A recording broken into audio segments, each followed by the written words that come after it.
गायत्री महामंत्र एक बार मेरे साथ दोहराएं। ओम भूर्भुवः स्वः तत्सवितुर्वरेण्यं भर्गो देवस्य धीमहि धियो यो नः प्रचोदयात्। कल मैं जो बात आपको समझा रहा था उसको आज फिर समझाऊंगा, क्योंकि कल मुझे खुद भी तसल्ली नहीं हुई थी, इसलिए आज फिर समझाऊंगा।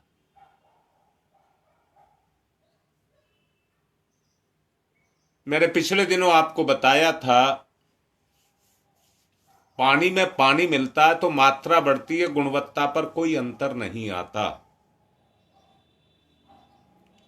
अगर गुणवत्ता पर अंतर आता है तो वो एक ही बात से आता है, पानी के विजातीय तत्व जब पानी में आकर के मिलते हैं तो उस पानी के अंदर वो सड़ते हैं और पानी को सड़ाते हैं।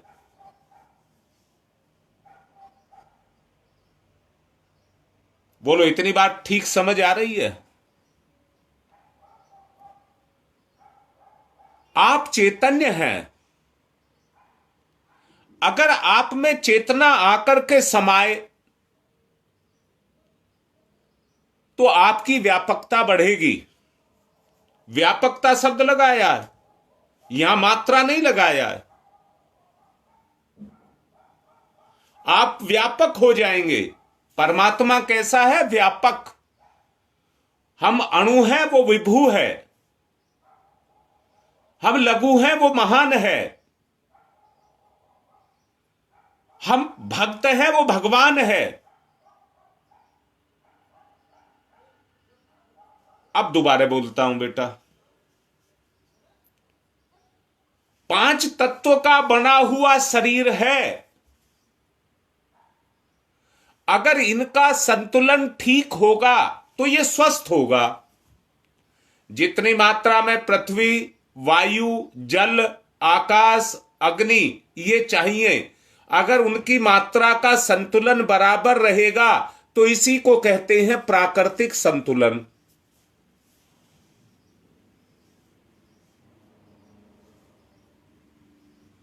मैं कल दुबे जी को एक बात कह रहा था,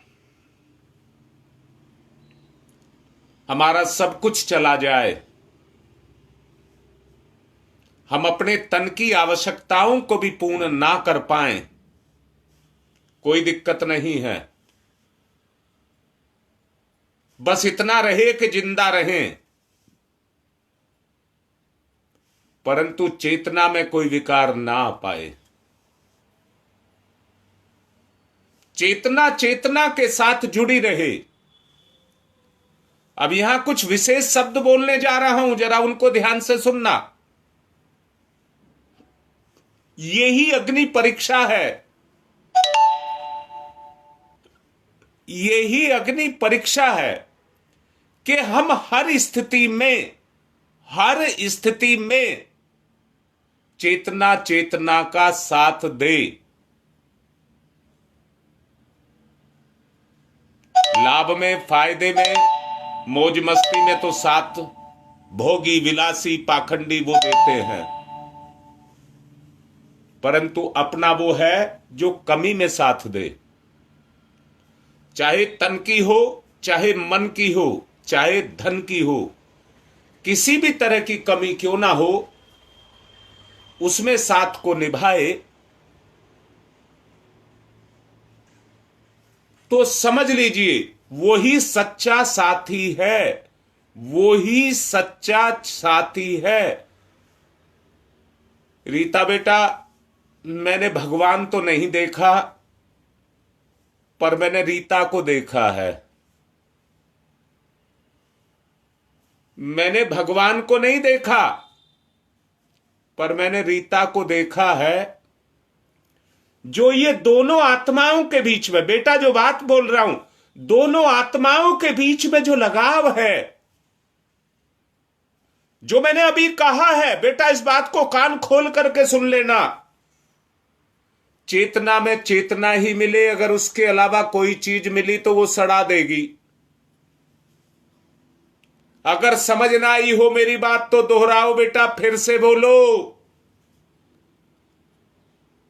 अगर जी कह रही है तो फिर बोल रहा हूं बेटा, सुन मेरी बात को। दिशा देखो, दिशा देखो, हमारी मंजिल कहां है, हमारी मंजिल कहां है।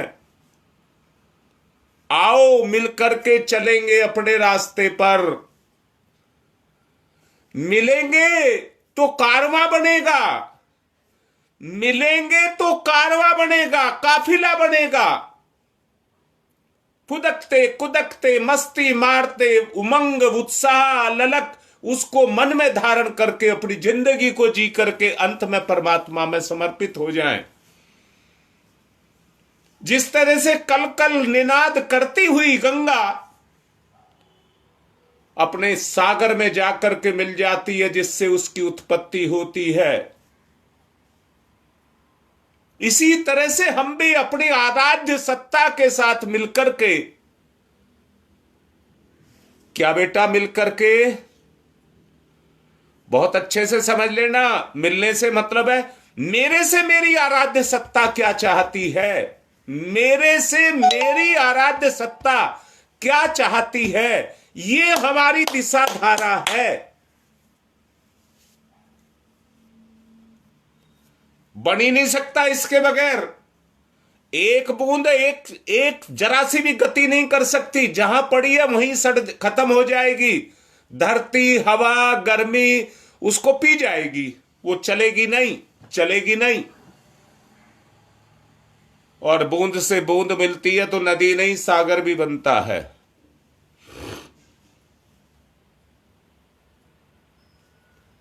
बेटा सूर्य के माध्यम से ईश्वर हम सबको उन सब चीजों का बैलेंस, प्रकृति का बैलेंस बनाता है।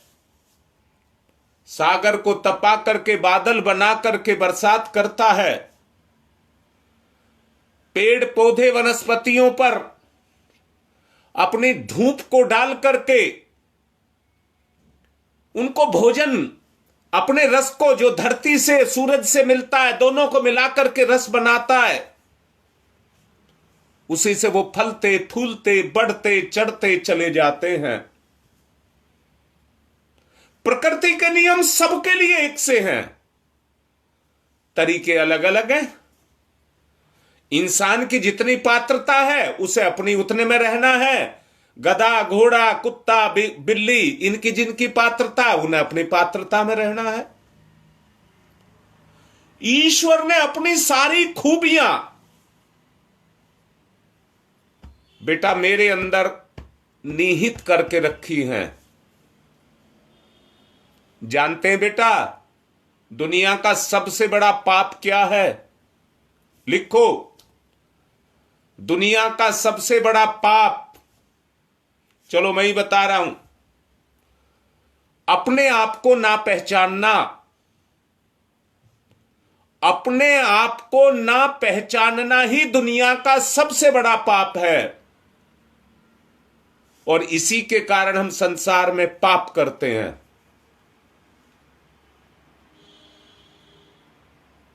अपनी पात्रता को बढ़ाओ।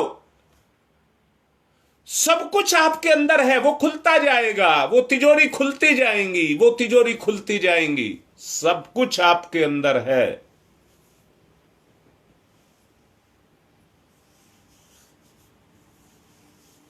देख लीजिए, सारे पापों का बीज, सारी बुराइयों का बीज सिर्फ एक ही, अपने को ना पहचानना।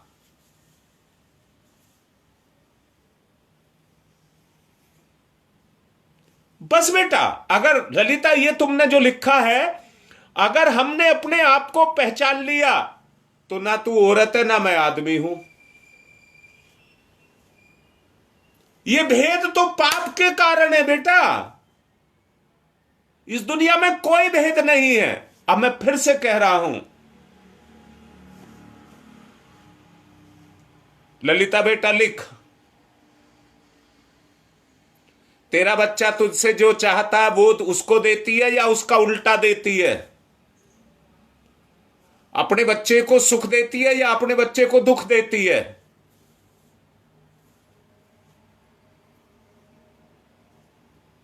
अब मैं दिशा धारा की बात आपसे कर रहा हूं, बेटा सुनो इस बात को ध्यान से।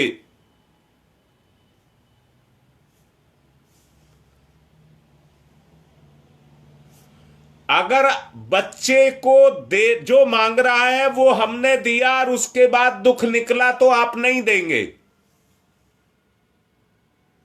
अरे मां तो अपने बच्चे के लिए ही जिंदा रहती है। मां धरती पर अगर जिंदा है तो एक बार बच्चा पैदा कर देती है तो अपने बच्चे के लिए ही जिंदा रहती है। अब मैं पूछ रहा हूं, मां की दिशा धारा क्या है? लिखो बेटा, मैं प्रैक्टिकली आपको समझा देना चाहता हूं। मां के जीवन की दिशा धारा क्या है?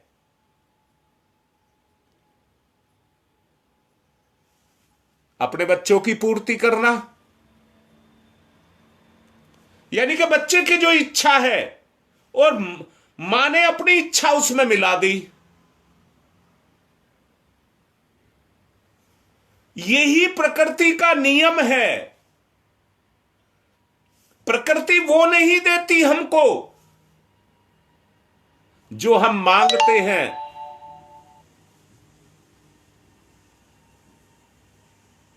बेटा तू मां है, सब जानती है मेरे बच्चे के लिए क्या ठीक है और क्या गलत है। ऐसे ही वो मां भी जानती है, भगवती माता भी जानती है कि मेरे बच्चे को क्या ठीक है और क्या गलत है। जो ठीक है वो तुम्हारे अंदर है, उसको कुछ नहीं करना, बस तिजोरी खोलनी है। ललिता बेटा, तुझे पिछले दिनों अनुभूतियां भी हुई थी, ये वही अनुभूतियां हैं। बाहर से कुछ नहीं मिला, सब तेरे अंदर है।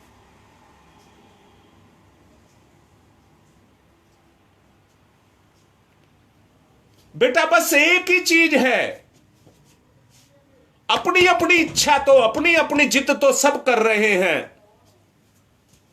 परंतु ये जानने की भी कोशिश की है मेरा भगवान मुझसे क्या चाहता है। बस संतुलन बन जाएगा इसी बात पर।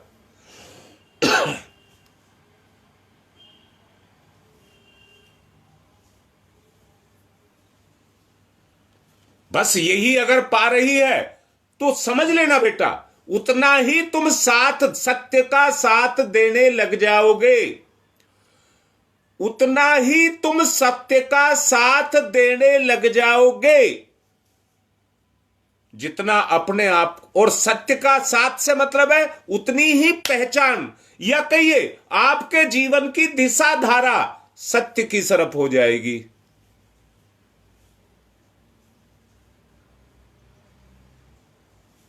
हां गुप्ता जी, दूसरे को पीड़ा देना, परंतु वो जब तक अपनी पीड़ा से ही दूसरी पीड़ा को पहचानता है, अपने आप को ना पहचानने के कारण ही वो इन पापों को करता है।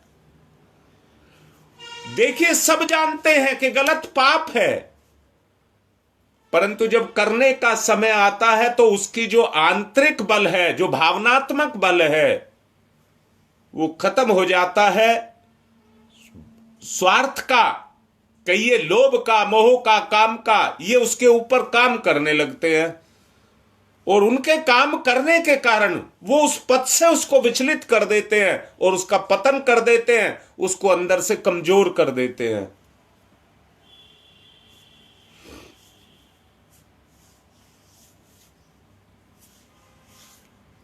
हमको उस पथ पर चलना है। हम सबकी दिशा धारा यानी कि सोच एक होनी चाहिए। हम सबकी सोच एक होनी चाहिए।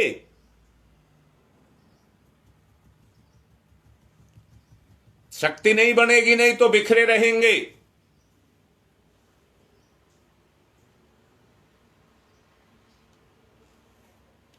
भगवान के भरपूर भंडार के सारे सुख, सारे वैभव, सारी ऐश्वर्य मनुष्य मात्र के लिए हैं।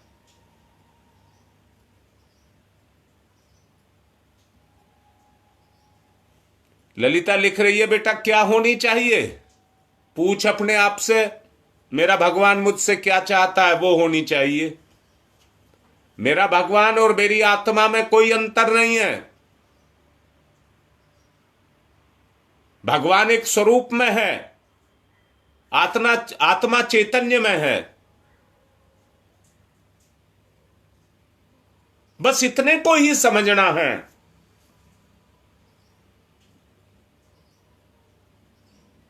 अगर ये समझ आता है तो सच्चाई आपके सामने आ जाएगी।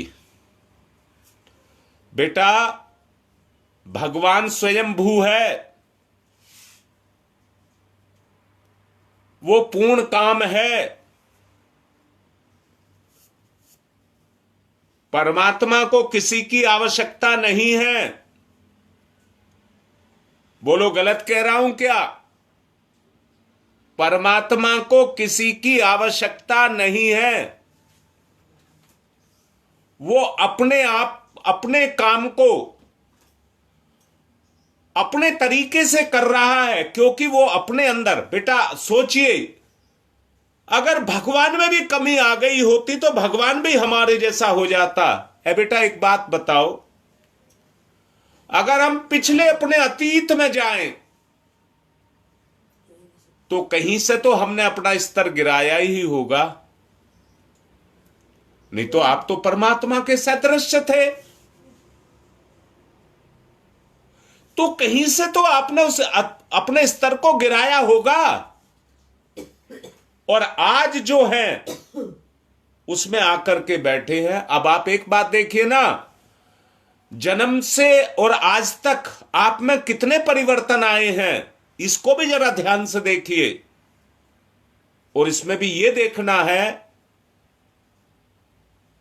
मैंने कितना अपना भला और कितना अपना बुरा किया है। इस बारे में सोचना है कि मेरी आंतरिक स्थिति क्या है। मैं जब जन्म हुआ था तो क्या थे और आज मैं क्या हूं, इस बारे में आपको चिंतन करना है।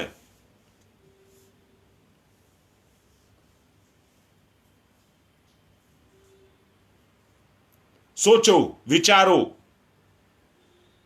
अपना भला बुरा पहचानो।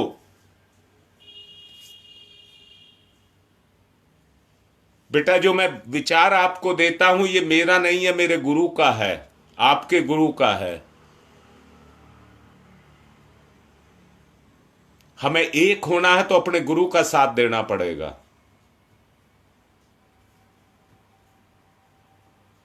युग निर्माण योजना उन्हीं का अभियान है। अगर हम ऐसा करेंगे तो वो हमारा साथ देंगे, हमें आगे बढ़ाएंगे अपने उद्देश्य के लिए, हमें जिम्मेदारियां देंगे हमारी पात्रता को देख करके। मैंने कहा है भगवान को किसी की आवश्यकता नहीं है।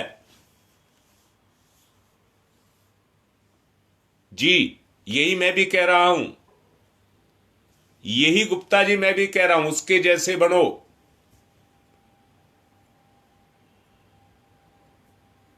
तो इस बात में एक चीज की जरूरत है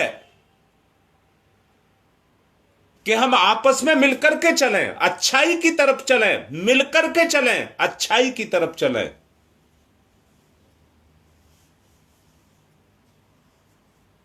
मुझे एक बात बताओ, क्या मैं ही गलत रास्ते पर चलना शुरू करूं, आप चलने देंगे?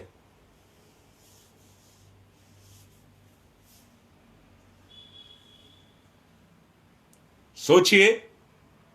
अरे हमारे साथ में जो मान सम्मान हमारा लगा है उसी के कारण तो हम, उसकी रक्षा के कारण ही तो कहीं अच्छाई पर चल रहे हैं। पर छुप करके हम क्या करते हैं, जो छुपा हुआ है जो वो पाप है। पाप हटेगा तो सत्य प्रकट हो जाएगा।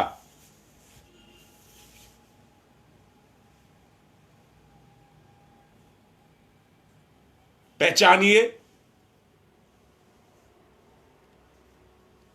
अपनी संतान को, जैसा अभी ललिता भी लिख रही थी, अपनी संतान को कोई भी गलत रास्ते पर नहीं जाने देता, नहीं जाने देता।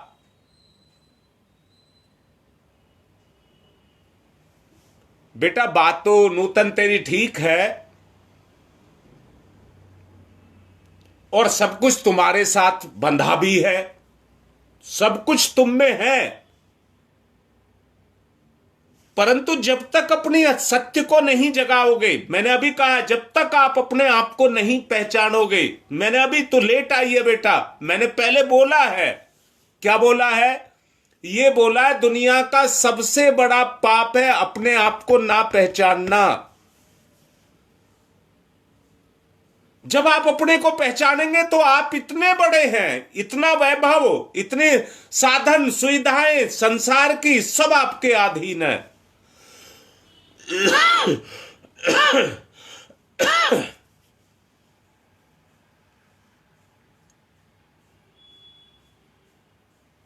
बेटा उलझ जाएगी रीता, आत्मा से जुड़िए, अच्छाई से मत जुड़िए, अच्छे तो आप हो ही हो।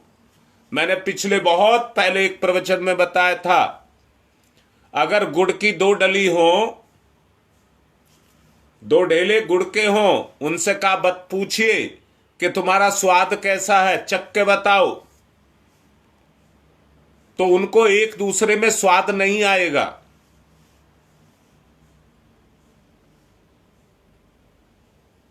कर लेना बेटा, पर्सनली बात कर लेना, मुझे कोई दिक्कत नहीं है, करो तो सही, मैं तो चाहता हूं करिए, मुझे कोई दिक्कत नहीं है। आप बात करेंगे तो कुछ आगे चलोगे। मुझे तो दिक्कत ही ये है, प्रज्ञा पुराण में एक दृष्टांत आया है, एक बुजुर्ग मां रो रही है, उसके पास 2 लाश पड़ी हैं। उससे पूछा ये लाश किसकी है? ये तो समझ गए, देख करके एक मां रो रही है, 2 बच्चे पड़े हुए हैं।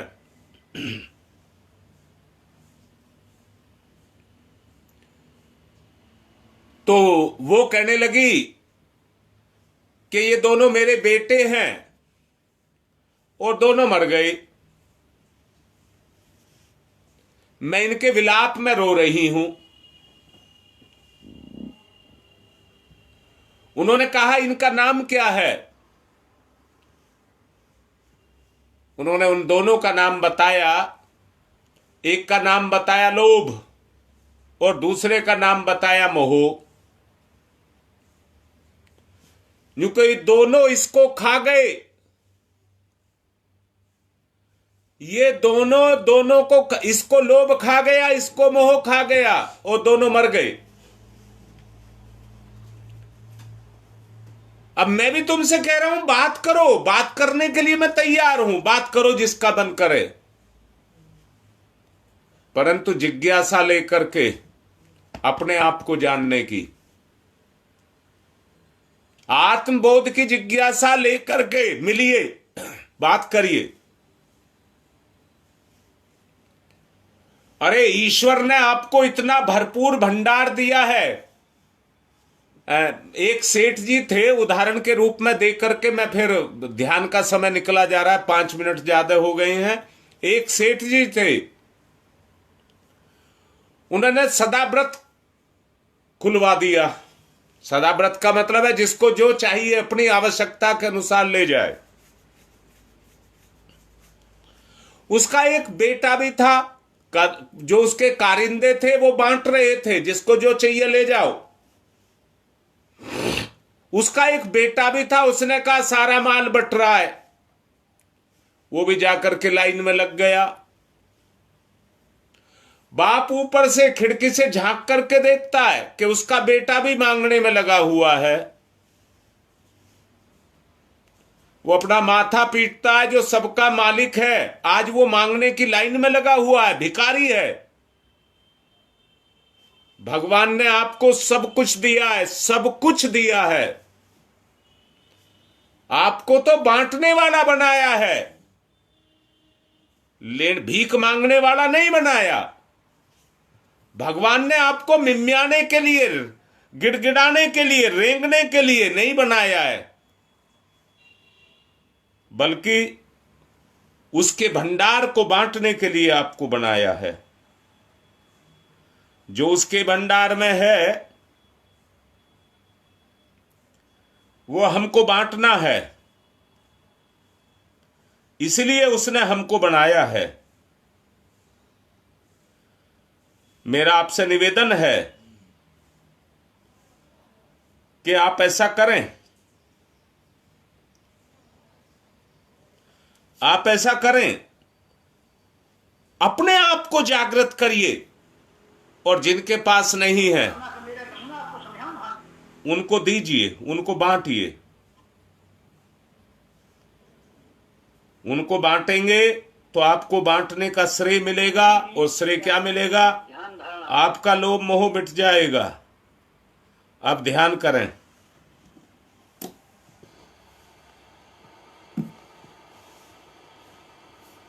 तृष्णा शांत,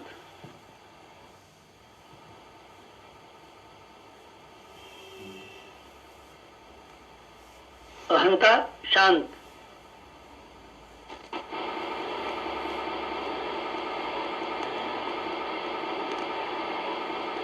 उद्विग्नता शांत,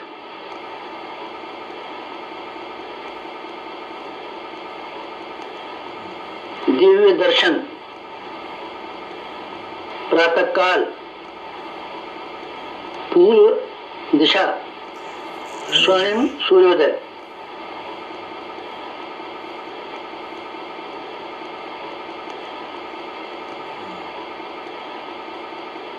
स्वयं सूर्य सविता, गायत्री का प्राण सविता,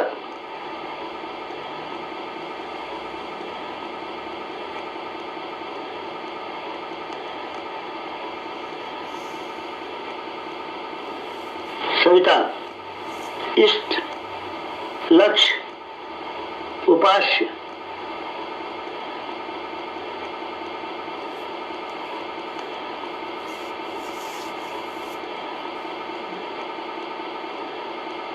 सविता प्रकाश, ज्ञान, प्रज्ञा,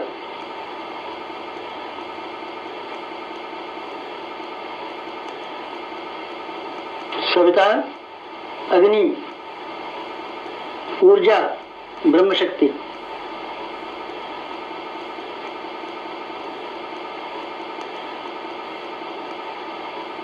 सविता ब्रह्म, सविता वर्चस्व,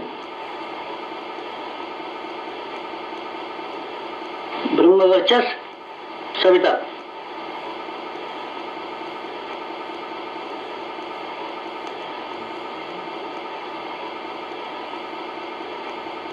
सविता उपास्य, ब्रह्म वर्चस्व उपास्य,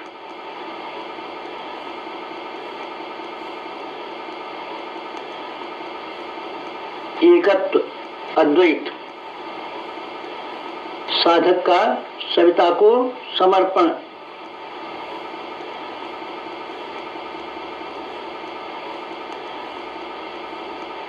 समर्पण, विसर्जन, विलय,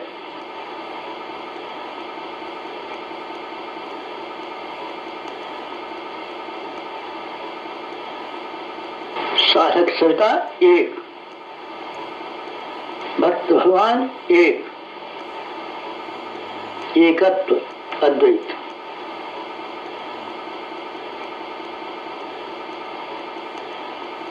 कुंडलिनी जागरण,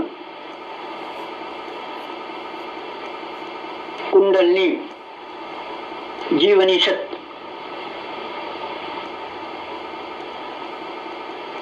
कुंडलिनी अंतः ऊर्जा, कुंडलिनी प्राण विद्युत, कुंडलिनी योगाग्नि,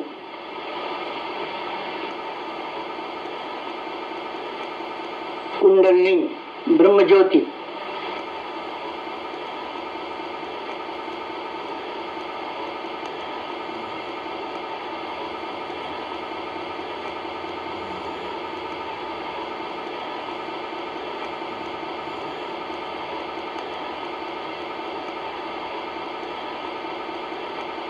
सविता शक्ति का कुंडलिनी क्षेत्र में प्रवेश, मूलाधार क्षेत्र में प्रवेश सविता का।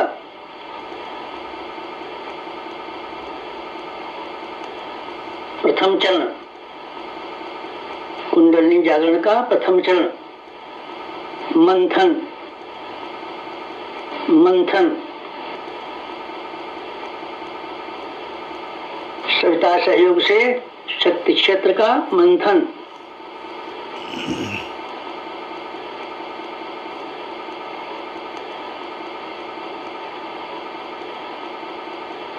मूलाधार मंथन,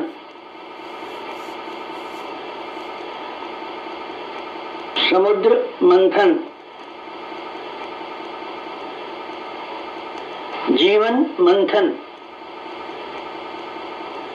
प्राण मंथन, अग्नि मंथन, मंथन मंथन मंथन।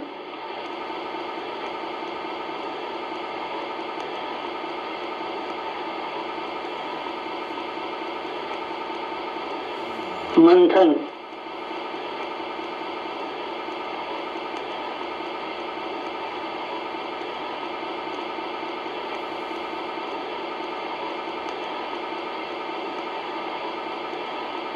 मंथन से अंतः ऊर्जा का संवर्धन।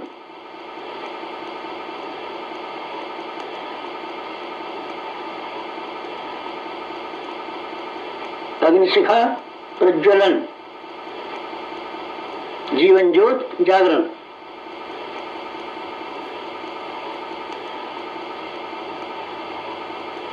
द्वितीय चरण, ऊर्ध्वगमन।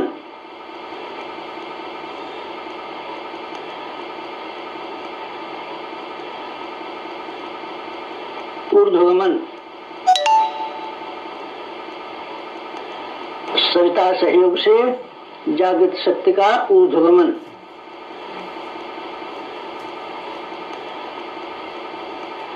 आत्मसत्ता का ऊर्ध्वगमन।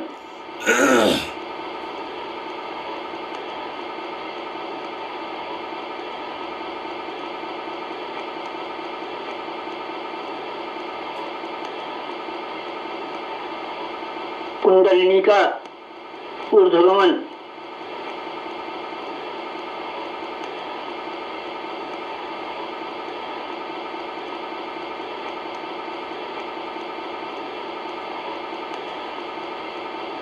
मूलाधार मार्ग से सहस्रार तक कुंडलिनी का ऊर्ध्वगमन। मेरुदंड मार्ग से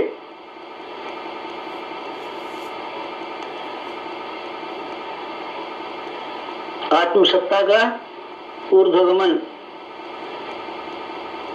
भूलोक से ब्रह्मलोक तक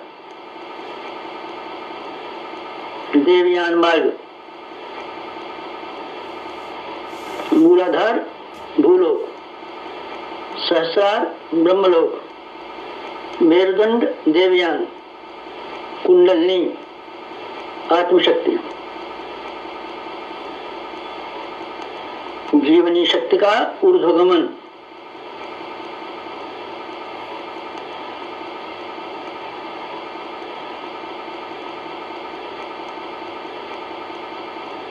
उत्थान, उत्कर्ष, अभ्युदय।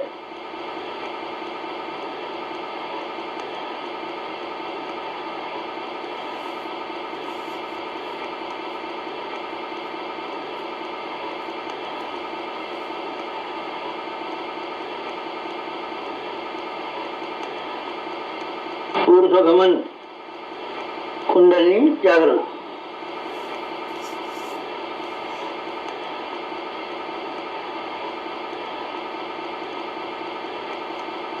तृतीय चरण, वेधन, शोधन, जागरण।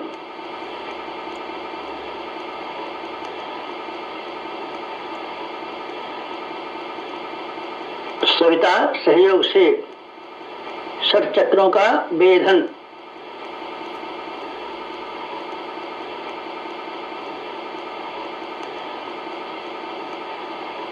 मेरुदंड मार्ग के 60 चक्रों का वेधन,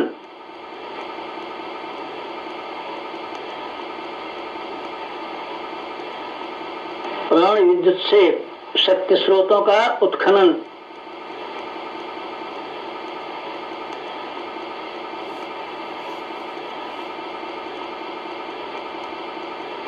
चक्र वेद, शब्द वेद, लक्ष्य वेद,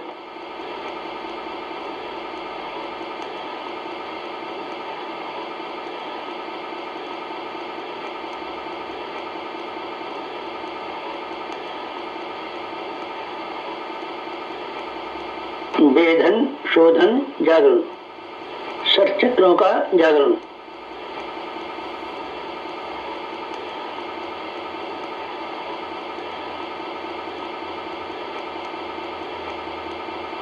मूलाधार चक्र जागरण,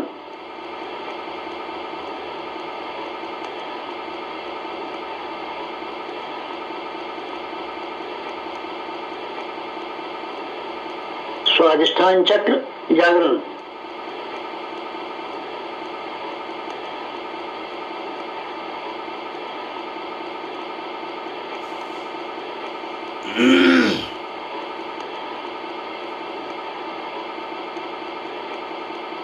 मणिपुर चक्र जागरण,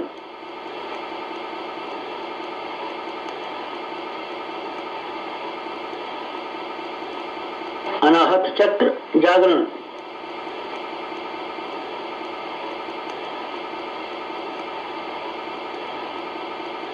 विशुद्ध चक्र जागरण,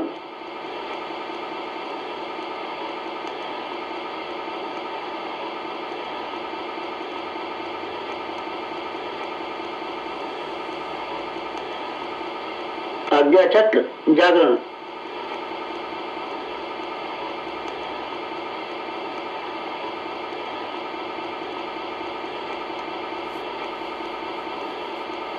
सर चक्र जागरण, कुंडलिनी जागरण,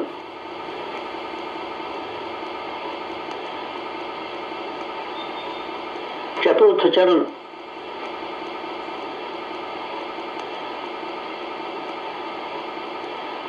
विस्तरण,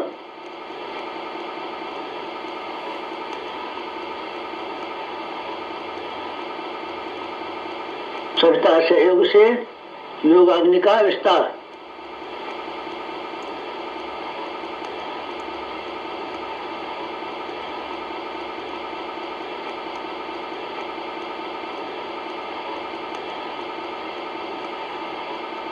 मूलाधार का आत्मसत्ता में विस्तार,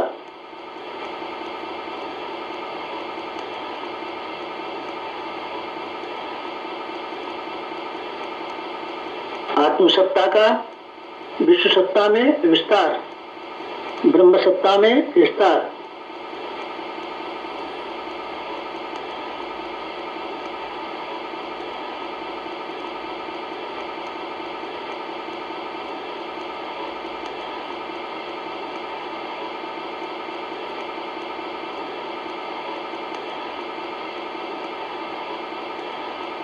चिनगारी का दावानल में विस्तार,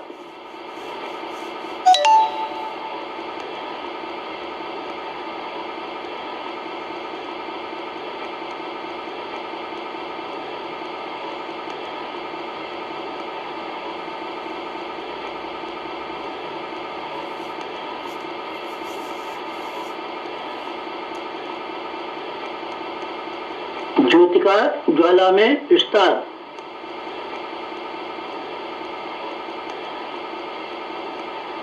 मूलाधार का आत्मसत्ता में, आत्मसत्ता का विश्व सत्ता में, ब्रह्म सत्ता में,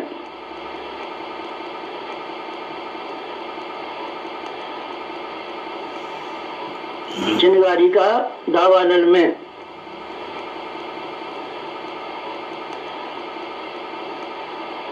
ज्योति का ज्वाला में विस्तार, विस्तरण, जागरण, कुंडलिनी जागरण,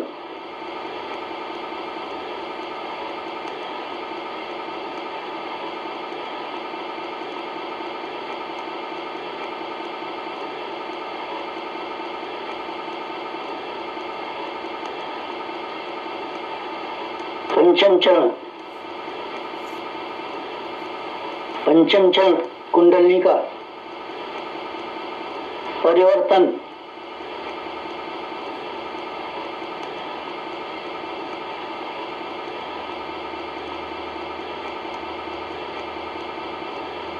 मूलाधार का सहस्रार में परिवर्तन।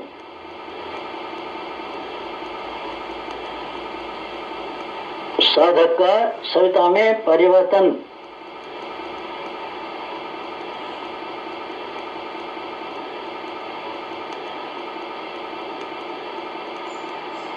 आत्म ज्योति का ब्रह्म ज्योति में परिवर्तन।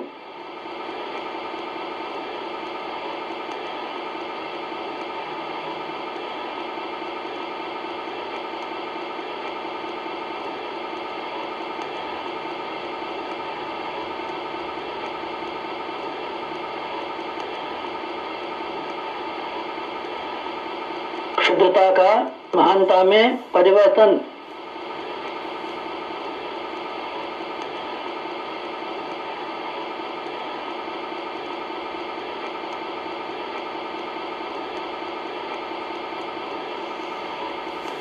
कामना का भावना में परिवर्तन।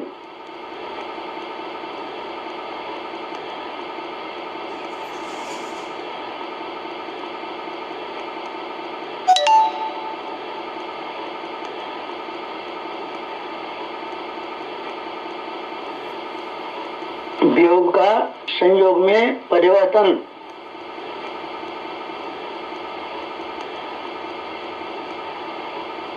नर का नारायण में परिवर्तन।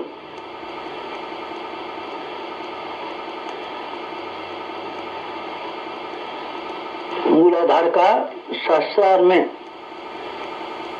साधक का सविता में, क्षुद्रता का महानता में, कामना का भावना में परिवर्तन।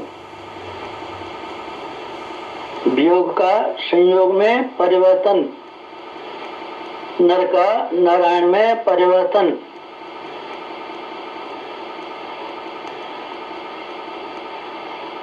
परिवर्तन, संवर्धन, जागरण, कुंडलिनी जागरण।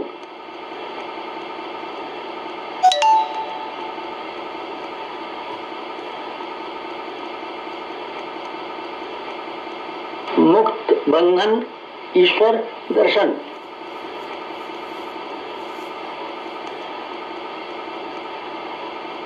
कुंडलिनी जागरण। जीवनी शक्ति जागरण। अंत ऊर्जा जागरण।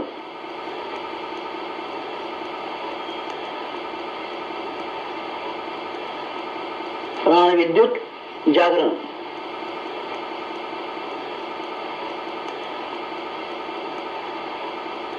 योगाग्नि जागरण। ब्रह्मज्योति जागरण।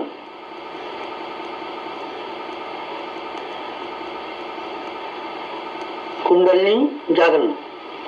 महान जागरण, आत्म जागरण।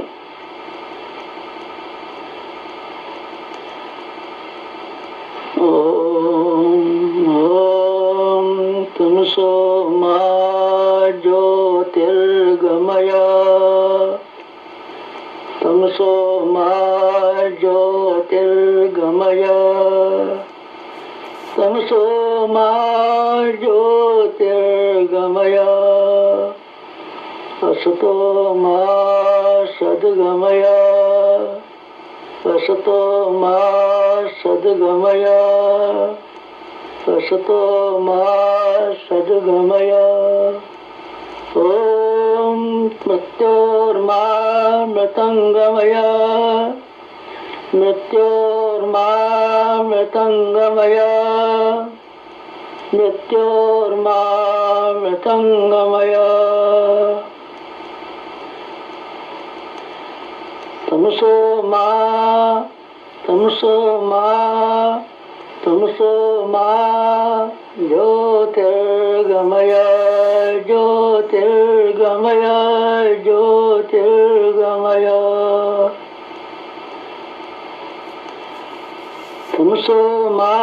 ज्योतिर्गमय।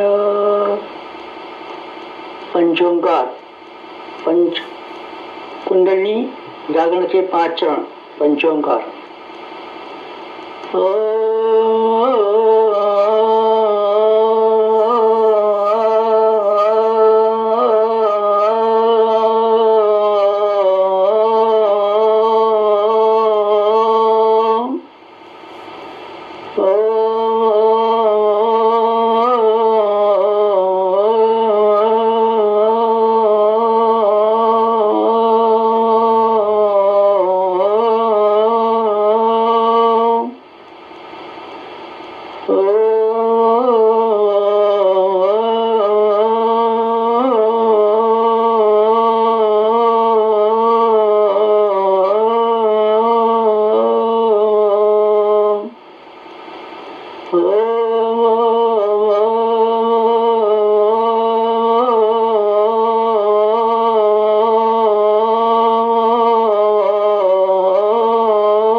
समाप्ति शांति, समाप्ति शांति, समाप्ति शांति, समाप्ति शांति, समाप्ति शांति, समाप्ति शांति। दोनों हाथ रगड़ें, मुख पर फिराएं। जो समझाया है उसे बार बार चिंतन करें, यही ध्यान होगा। आज की बात संपन्न।